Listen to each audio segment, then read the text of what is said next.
When the COVID-19 pandemic struck in 2020, life changed almost overnight. People were asked to stay close to home, avoid unnecessary travel, and maintain social distancing wherever possible. Walking, running, and cycling quickly became some of the few ways people could get outside, exercise, and escape the confines of lockdown. Demand for bicycles exploded. Bike shops across the country were overwhelmed as customers rushed to buy new bikes, often clearing out the entire showrooms within days. But not everyone needed a new bicycle. Thousands of people dug old bikes out of the garages, sheds, and cellars, only to discover they had been left unused for years and were no longer safe to ride. Recognizing this, the UK government launched the Fix Your Bike voucher scheme. Instead of encouraging people to buy new bicycles, it offered vouchers worth up to £50 towards repairing the ones they already owned. The aims were ambitious: encourage more people to choose cycling for short journeys instead of driving or using public transport, provide a social distance way of travel during the pandemic, and improve public health while reducing congestions and emissions. In total, the government released 400,000 repair vouchers. The demand was so extraordinary that the application website crashed on a launch day, and each new batch of vouchers disappeared almost as quickly as it became available. But did the scheme actually achieve what it set out to do? Did it succeed in getting thousands of neglected bicycles back on the road? Did it persuade people who rarely cycled to ride more often? And was it as successful for bicycle owners and bike shops as it was for the government? Let's find out.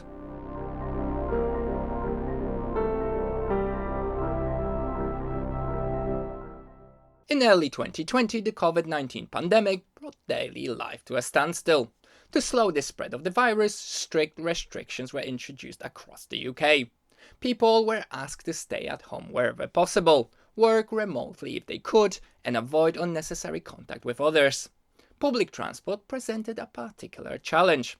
Although public transport continued to operate for essential journeys, the government encouraged people to consider alternative ways of travelling whenever possible.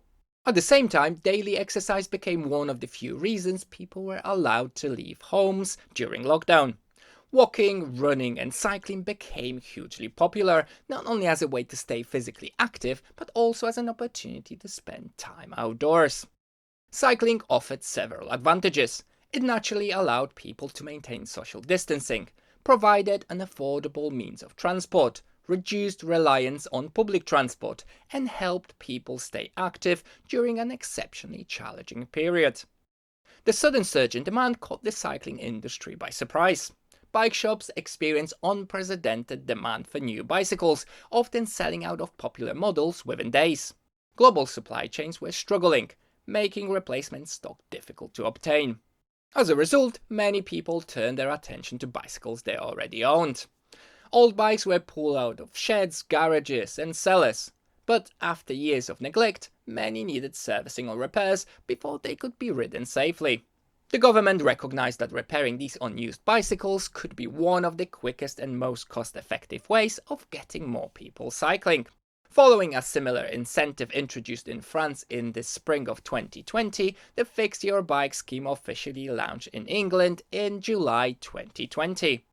It was administered by the Energy Saving Trust on behalf of the Department for Transport. The government would contribute up to £50 towards the cost of making an unused bicycle safe and roadworthy again. If the repair cost was more than £50, the customer simply paid the remaining balance. Bike shops were given only a short initial window to register before the first public release of vouchers. Industry reporting at the time said shops had to register by the end of June 2020, only days after details were published. Although repair registration later remained open, some shops may have missed the opportunity to be listed in time for the first wave of public demand. To be approved, repairers also had to demonstrate that they met the scheme's requirements. This included providing evidence of public liability insurance with a minimum cover of £2 million, and confirming that they had the necessary skills and experience to carry out bicycle repairs safely. Once the application had been submitted, it was reviewed by the Energy Saving Trust. Only after receiving approval was a workshop added to the official list of participating repairers and be able to accept vouchers from customers. When a customer arrived with a voucher, the repair business first verified the voucher and registered it through the online portal. The bicycle was then inspected and repaired in a normal way. If the total repair cost exceeded £50 voucher value, the customer paid the difference. Once the work had been completed, the repairer submitted the claim through the scheme's online system and was reimbursed by the government. Although the process itself was relatively straightforward, it introduced an additional administrative step for participating workshops. Alongside carrying out repairs, mechanics also had to verify vouchers, process claims, and comply with the scheme's requirements before receiving payment. For the public, the scheme was available to residents of England aged 18 or over who own a bicycle requiring repair. Importantly, it was not means tested.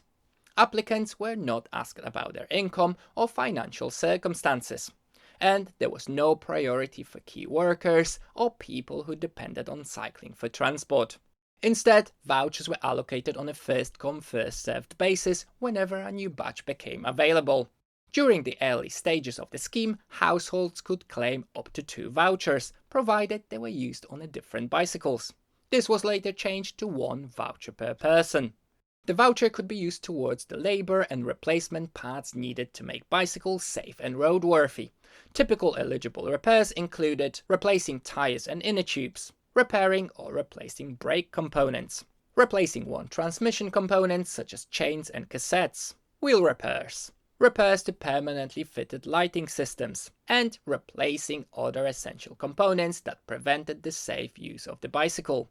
However, the voucher could not be used to buy replacement parts without repair work being carried out, to upgrade components that were already safe and serviceable, to purchase removable accessories such as battery-powered lights, or towards the purchase of a new bicycle. The first batch of Fix Your Bike vouchers was released in July 2020. Almost immediately, the website struggled under the volume of people trying to apply. Reports at the time described the application site crashing, users receiving error messages, and many people being unable to complete the process. This pattern also repeated across later releases. Each new batch of vouchers was claimed within a short period of time, meaning that success often depended on being online at the exactly right moment. The frustration was not just theoretical. On the later coverage of the scheme, one Road CC reader remembered trying to get a voucher during the first 2 waves. They said they completely missed the first release because the vouchers had been allocated in a blink of an eye, while the second attempt was made almost impossible by a slow crashing website. Another reader describes staying awake until 4 a.m, repeatedly refreshing the page, only to walk later and find out that the vouchers had already been claimed. National media reported similar frustration. Sky News quoted one disappointed cyclist who had spent 1 hour and 45 minutes refreshing the website before giving up. Cycling Industry News also reported that some users had to spend nearly 2 hours refreshing the page without gaining access. The scheme was designed to be simple and accessible, but in practice it became a race. Those who knew when vouchers were being released, had good internet access, and were able to apply almost immediately had the best chance of securing one. More than 2 years after the Fix Your Bike scheme had ended, the Department for Transport commissioned an independent evaluation to determine whether it had achieved its objectives. The evaluation was carried out by Transport for Quality of Life, with support from the University of Westminster and Sustrans. To assess the impact of the scheme, the researchers analysed voucher redemption data, surveyed voucher users, surveyed and interviewed participating repair businesses, interviewed people who had applied for vouchers, and examined changes in travel behaviour. Overall, the evaluation concluded that the scheme had been successful in achieving its primary objective of increasing cycling by helping people repair bicycles they already owned. The researchers found that voucher recipients cycled more after having their bicycles repaired than they had before receiving the voucher. The greatest increase was among people who had previously cycled only occasionally, suggesting that the scheme was particularly effective at encouraging less frequent cyclists to ride more regularly. The evaluation also found evidence that voucher users made more short journeys by bicycle and fewer by private car. Importantly, many of these changes continued after COVID-19 restrictions had been lifted, indicating that the repairs had encouraged long-term changes in travel behavior rather than simply responding to lockdown conditions. Another key finding looked at whether the voucher actually encouraged people to repair their bikes. Only around 29% of voucher users said they would have been likely or very likely to repair their bicycle without receiving a voucher. This suggests that many of these repairs would probably not have happened without the voucher.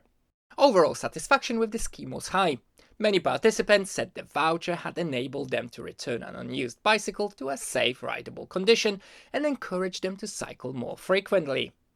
The evaluation also provides useful information about how the vouchers were used. Although 400,000 vouchers were issued, fewer than 189,000 were ultimately redeemed by participating repair businesses. The average voucher claim was £48.60, meaning customers contributed an average of £25.88 towards the repair. The report also found that approximately 60% of redeemed vouchers were processed by smaller and independent repair businesses, with the remaining 40% handled by larger chain retailers. Among the national chains, Halfords processed the largest share of vouchers, followed by Cycle King, Evans Cycles, Decathlon, and Go Outdoors. But the official statistics only show where vouchers were ultimately redeemed, and they do not reveal where customers first attempted to use them. For many occasional cyclists, big names such as Halfords, Decathlon or Evans were the obvious first choice.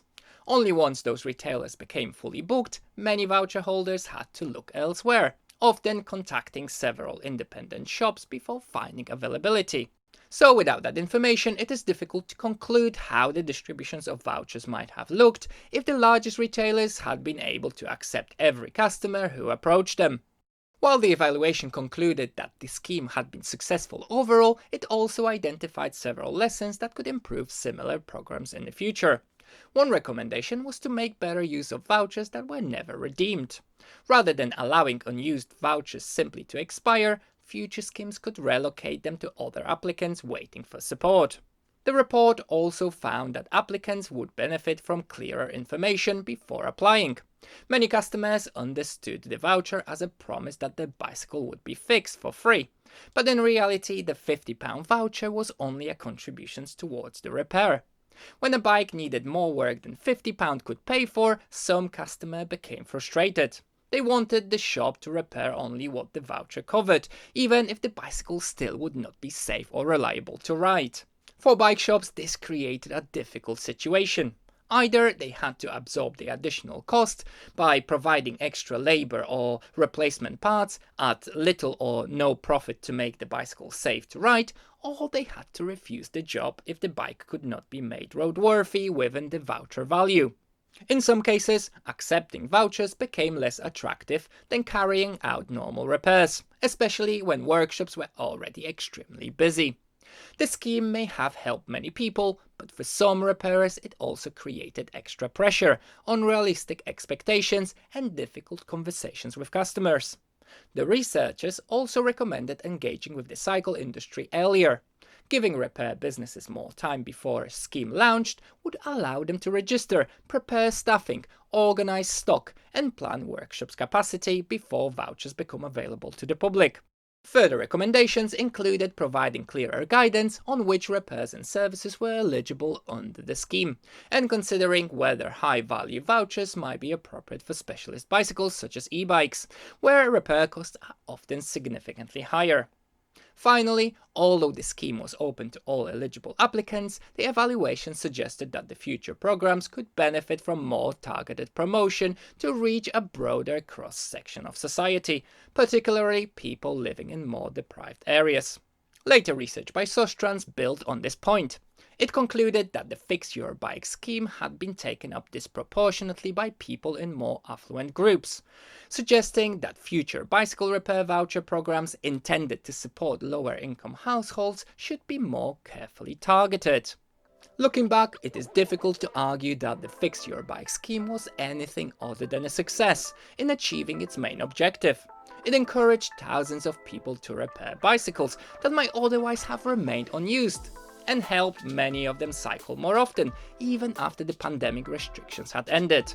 That success should give future governments confidence to invest further in practical schemes that help more people get on bikes. Relatively small investments can make a real difference.